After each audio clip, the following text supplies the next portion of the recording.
On January 20th, less than 2 years into a 22-year federal prison sentence for seditious conspiracy for his role in the January 6th riot at the U.S. Capitol, Enrique Tarrio was pardoned by newly elected President Donald Trump. So this is January 6th. These are the hostages. Approximately 1,500 for a pardon. Yes. Full pardon.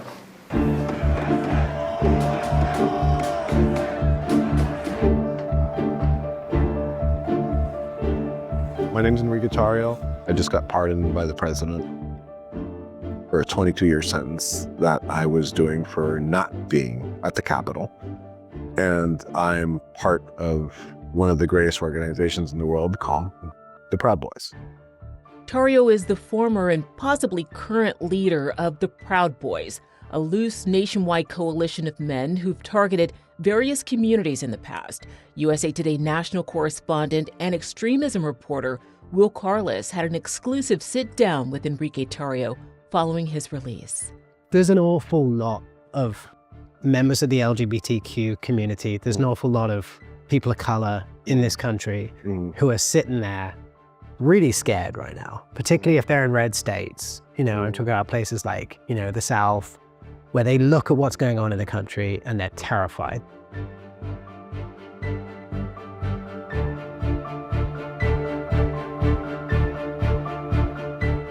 Hello, and welcome to The Excerpt. I'm Dana Taylor. Will Carless joins me now. Will, thanks for coming on. Thanks for having me on.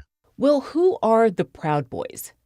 I would call them an extremist street gang that began in about 2016. Started off as kind of a drinking fraternity is what they called themselves, just kind of a place for guys to get together and kind of let off some steam and get drunk, and has morphed into really a gathering place and a brand for some of the most extremist people on the far right in this country. It's sort of become a place for everyone from white supremacists to anti-Semites, to people who are really virulently hateful towards women and the LGBTQ community, to kind of come together under a collective brand and both protest, go out and get into fights, and also in some cases get involved in politics too. You asked Enrique Tarrio about efforts by many, including Donald Trump, to rewrite history regarding what happened on January 6th over the last 4 years. Yeah, so I asked Tarrio, when he was inside, whether he was following the kind of whitewashing of the January 6th insurrection, right down to, Donald Trump eventually 4 years later calling this a day of love. And here's how he responded. I don't think it was a good day, right? I think there could have been different decisions made by individuals present at the Capitol, but it also was a horrible day because they used that as like a way to lock people up for decades. I'm of the position, and I've always held the position that if you put your hands on a cop, you should be charged, right? If you trespass, you should be charged with trespassing. Let's start with his sentence. Why was Tarrio convicted and sentenced to a 22-year prison term? What was his role on January 6th? Tarrio's is a pretty extraordinary case. Unlike most of the others, if not all of the other people who were convicted of seditious conspiracy, he was not in Washington, D.C. on January 6th. He had been arrested on January 4th and had been banned from the District of Columbia by a judge. And he wasn't there. He was in a hotel room, I believe, watching it happen on TV. What he was accused of and what he was found guilty of was essentially planning an insurrection. It was getting people to the Capitol on January 6th. It was creating a secret messaging group among key leaders of the Proud Boys that was to both sort of arrange logistics and figure out tactics and then get a lot of people to the Capitol on January 6th with the ultimate goal of trying to stop the certification of the 2020 election. So prosecutors argued that even though he wasn't there on the day, he played this kind of pivotal planning role. In fact, they pretty much call him, the organizer of January 6th. And that's what he was accused of. That's what he was found guilty of. That's what he was convicted to 22 years in prison for. And well, I was struck by what he shared with you about his sentence. It's crazy I'm going to say this, but I'm thankful I got a 22-year sentence, because that was like the point where people go, whoa, hold on. Why is this guy getting 22 years? And then they started looking at the other case and they're like, well, wait, he's not the only case. There's even cases where people got 4 years for just entering the Capitol. He's describing these convictions for what in other circumstances might be minor infractions, such as trespassing, as though they weren't happening against the backdrop of the certification of the presidency by Congress. Did he acknowledge that in any way? He did, and he acknowledged that this wasn't a perfect day. He acknowledged that bad things happened on that day, and that's something that I've heard from other members of the Proud Boys, other people convicted of seditious conspiracy. It's not like they are saying that this is a day of love. They're saying that people did things that they should not have done on that day, and ultimately did they regret that. It's clear that he still has the mind of the injured party here. Who would he like to see held to account for his conviction, and does he hold Trump accountable? Definitely not Trump. I mean, Trump, as far as he's concerned, is everything from kind of savior to leader to sort of future, messiah, as far as Enrique Tarrio is concerned.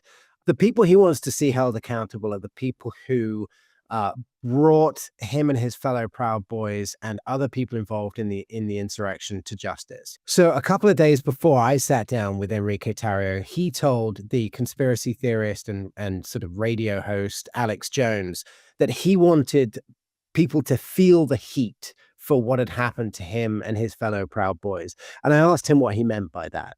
What I mean by they is pretty much anybody who perpetrated what I believe to be like injustice, specifically in these January 6 cases.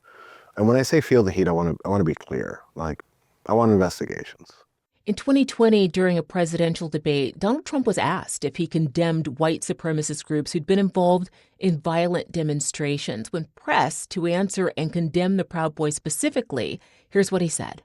Proud Boys, stand back and stand by. Well, are they a white supremacist group? That's a very important question, and it's a question that I get asked a lot and that I discuss with colleagues and academics a lot. I have never believed that the Proud Boys was founded as a white supremacist group. It wasn't, to begin with, I should say, a huge part of their identity. I believe what's happened with the Proud Boys is it's become the go-to brand, the go-to group for young white supremacists in this country to gather towards. I think that it's become a symbol and a collective group where white supremacists in this country feel comfortable collecting. And I think that leaders like Enrique Tarrio, who himself is of, as he describes, Afro-Cuban heritage, have essentially let that happen without really stopping it from happening. And I put some of this to Tarrio.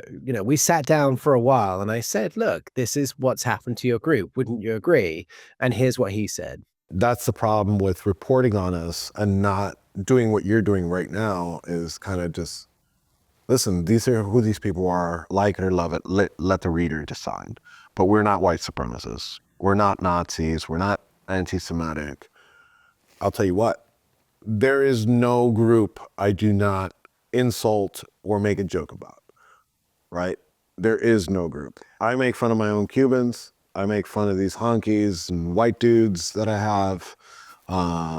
It doesn't matter, because that's how we bond. Well, is Tarrio still the leader of the Proud Boys? What did he share with you regarding that?